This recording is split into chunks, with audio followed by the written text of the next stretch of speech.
अस्सलाम वालेकुम गाइस। ये हम उठ चुके हैं सहरी में। हमने सहरी करी, फिर हमने पढ़ी अपनी तहज्जुद की नमाज़, फिर उसके बाद हमने फ़जर की नमाज़ पढ़ी और फिर गए हम सो। उसके बाद उठे और ज़ोहर की नमाज़ अता करी। फिर उसके बाद हम चले गए अपने कैब भाई को लेने। ये देखो हमारे कैब भाई डॉन है बहेड़ी के। फिर इसके बाद पहुंच गए हम अपनी लोकेशन डाम पे, जहाँ हमने इफ्तार करना था। और ये सारी टूटने हैं जो हमारे साथ आई हैं आज इफ्तार करने के लिए। और ये अरहान भाई ने दिया पोस्ट फ़ोटो के लिए। कैब भाई किसी की याद में ख़ुदकुशी करने वाले थे, हमने रोक लिया। और ये रहा दत्ता हमारा। फिर इसके बाद हम सब बैठे थोड़ी देर और मौज मस्ती काटी।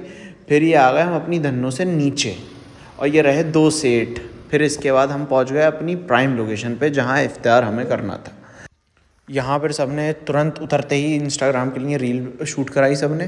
फिर इसके बाद सब ने बनाया वज़ू और नमाज़ पढ़ी है सर की। और ये अब भी हंस रहा है।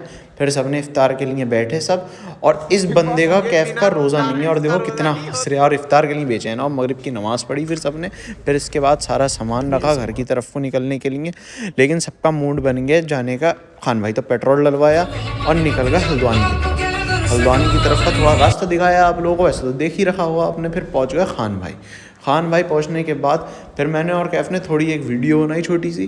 फिर इसके बाद ये अंदर का इंटीरियर फिर सब ने करी अपनी पेट पूजा, आराम से पेल के खाया। और फिर यहाँ में लिया है सौफ खाई सब ने भर के।